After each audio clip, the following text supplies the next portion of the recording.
truc du maintien. Et en fait, donc moi j'ai choisi un immeuble dans Versailles qui m'a semblé emblématique de ce qui pouvait être l'ornement comme supplément, c'est-à-dire vraiment le volume qui vient se coller sur une surface et qui ajoute. Et en fait, l'idée c'est de décoller en fait de la surface de l'immeuble toute la partie ornementale. Donc simplement l'ensemble qui est de l'ordre ornemental, tout le supplément en fait, et de le replier sur lui-même en fait.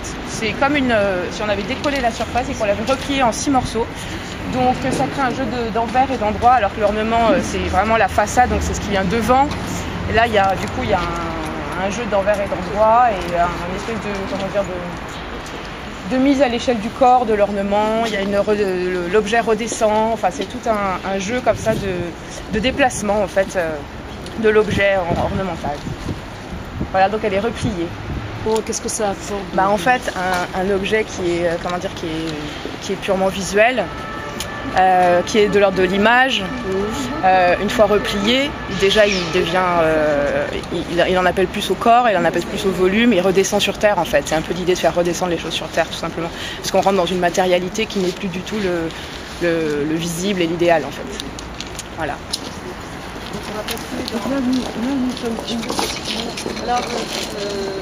On se dit que la politique touristique d'une ville était un peu l'ornement de la politique d'ensemble d'une ville en fait. Et on a voulu... Pour les gens qui habitent pas. Voilà, surtout pour les gens qui habitent pas, qui viennent. Donc nous, on a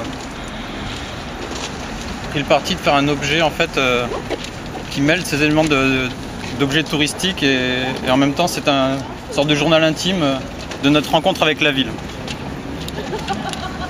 Donc, on a pastiché une carte postale de 1919 qu'on a trouvée sur internet qui représentait en fait un souvenir de Versailles avec une photographie du château de Versailles, donc l'objet du tourisme versaillais. Et en général, quand on fait des recherches sur Versailles, c'est sur ce type d'image qu'on tombait aussi. Voilà. Donc on a voulu un peu questionner justement l'image qu'on pouvait avoir de la ville de Versailles sans forcément y être allé. Donc c'était une vue plongeante sur le château et nous dans nos photos de la journée qu'on a passée en fait pour faire des recherches pour cette exposition. On est resté une journée à Versailles. C'est aussi pour ça qu'on a parti sur un journal. C'était vraiment le journal intime de notre journée à Versailles. Donc on a remplacé l'image du château par l'image de zone en fait qu'on a pris pour des questions plastiques typographiques à la base. Qui est aussi un élément qui revient plusieurs fois dans la ville, c'est un multiple en fait, contrairement au château. Et donc l'idée aussi c'était de transformer la carte postale qui est un objet impudique, commercial, de contact, en un journal plié, replié, un journal intime en fait, vraiment jouer sur l'intimité la fragilité, le noir et blanc, partir un peu au contre-pied d'un objet touristique en fait au sens du terme.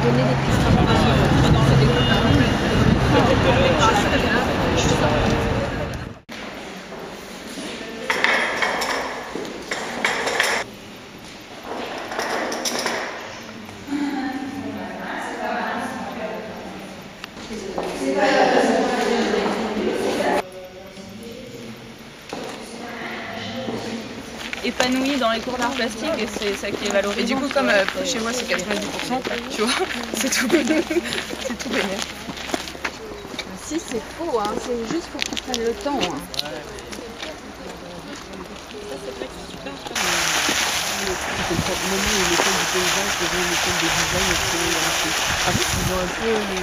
Dans la continuité de mes recherches sur les matériaux et sur ce qu'ils veulent dire, d'où ils viennent, comment ils se sont constitués, et sur l'invitation pour cette exposition, j'ai travaillé sur la question du marbre, sachant que en fait le marbre, je vais aller très vite, mais faire un mini cours de géologie, c'est des masses de calcaire qui se sont formées il y a 300 millions d'années, même presque 400 millions d'années, qui ont été avec des mouvements tectoniques plongés en profondeur, qui ont sombré comme ça sous la terre ou sous la mer. Et la profondeur, la pression de la mer ou la chaleur du centre de la Terre a provoqué un processus qui s'appelle le métamorphisme et qui transforme le calcaire en marbre.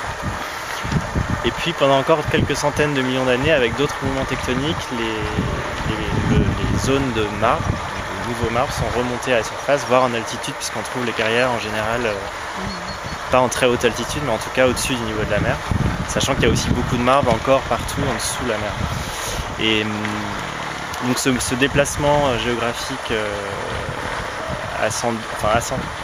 descendant puis ascendant m'intéressait beaucoup.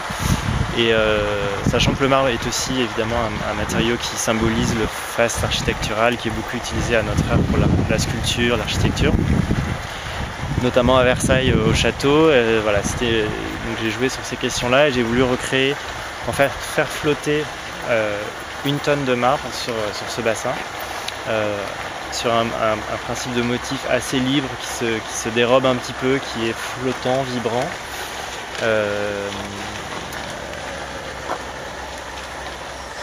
Voilà, et donc j'ai appelé l'œuvre, alors elle n'a pas un titre qui se dit, il faut plutôt le lire, puisque le titre de l'œuvre c'est sombrer, le verbe, mais qui est rayé, en fait, puisqu'il ne sombre pas, il ne sombre plus, même si c'est sombrer, c'est un mouvement ascendant sans lequel le marbre ne peut pas se constituer.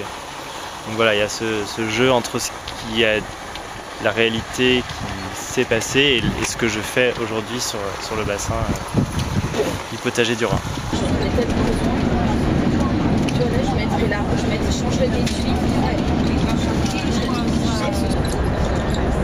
C'est le château. Elle a ton numéro, je lui ai donné ton numéro, elle te l'apprend. À plus.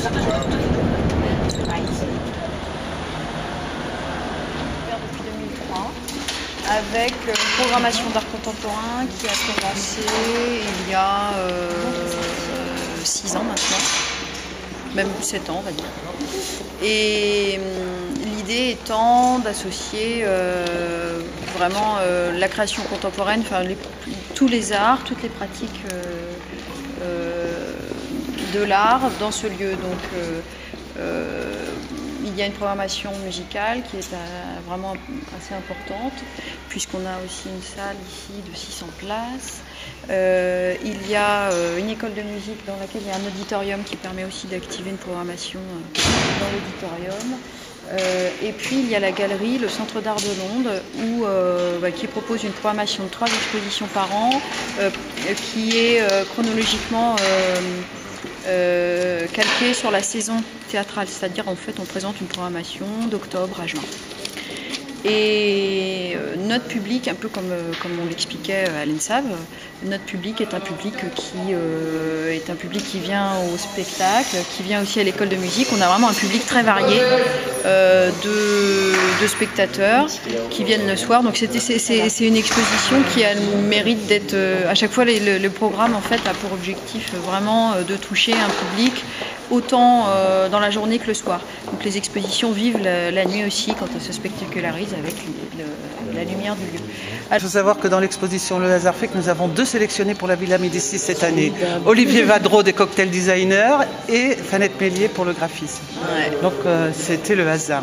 On avait pensé à eux avant qu'on sache qu'ils soient sélectionnés. Et donc ce qui est assez génial, c'est qu'elle déploie les techniques d'impression utilisées par le livre, elle arrive à les appliquer dans l'espace. Enfin, elle est quand même assez remarquable. Ouais, donc là, ce que vous voyez, on va monter tout à l'heure si vous voulez au-dessus. Elle a imprimé des papiers très fins qui sont en fait des papiers de notice de médicaments, parce qu'elle travaille avec un imprimeur spécialisé qui bosse vraiment dans un laboratoire et donc qui a la propriété d'être transparent. Elle les a imprimés en ton direct. Elle a fait 8 impressions de couleurs différentes et le projet était de superposer 2 affiches sur la vitre. Donc pour qu'on voit un motif de l'extérieur et qu'on en aperçoive un autre de l'intérieur. Et à l'intérieur, bien sûr, les couleurs se mélangent. Donc elle joue toujours sur ces notions. Et voilà, on assiste là à un vitrail.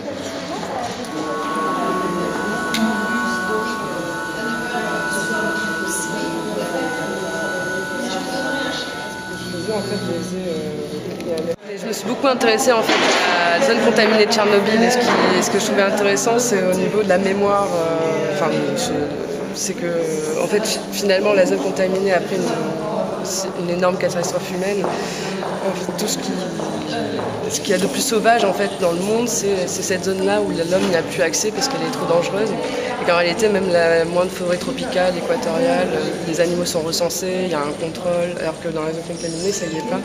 Et ce que je trouvais intéressant, c'est sur le rapport à la mémoire, et parce que ce que j'aime bien dans le paysage aussi, c'est que un paysage de lui-même, il phagocyte en fait l'histoire, comme par exemple. Oui, c'est-à-dire qu'on fait des mémorials historiques après une catastrophe, comme la guerre 14-18 ou la catastrophe de Tchernobyl.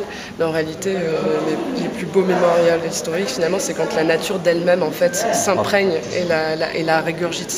C'est ça que j'appelle phagocyter en fait. Donc là, c'est pas du tout une œuvre, c'est une allégorie Enfin, c'est pas du tout rattaché à ça, mais c'est d'une manière allégorique. Donc dans une idée post-apocalyptique. Ça, c'est Corner Union, donc c'est un groupe de graphistes suisses. Et donc c'est toute une construction, je dirais, kaléidoscopique, avec des jeux de miroirs qui font... et si on rentre dans les histoires, c'est quand même quelques oiseaux et quelques souris qui se disputent et qui vont se manger sérieusement. On a choisi ça pour l'idée de la répétition, vraiment comme motif, la musique répétitive.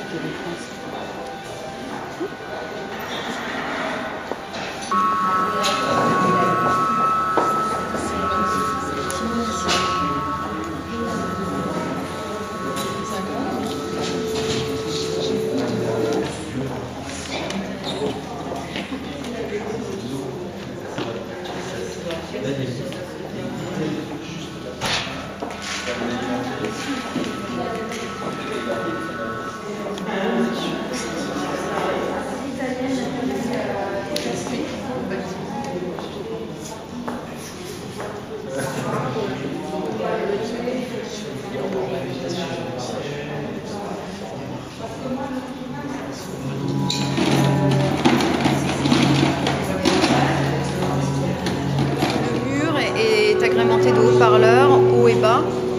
Donc on ne sait pas d'où vient la musique, c'est quand on s'approche qu'on peut distinguer que le mur est vibratoire.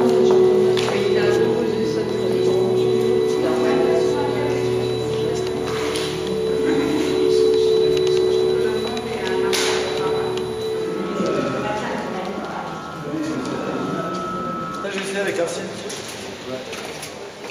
Mais dans mon sens, normalement, on devrait arriver à quelque chose.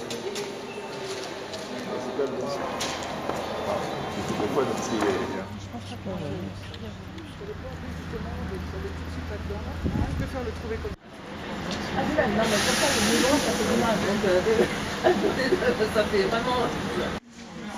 Tu fais le portrait.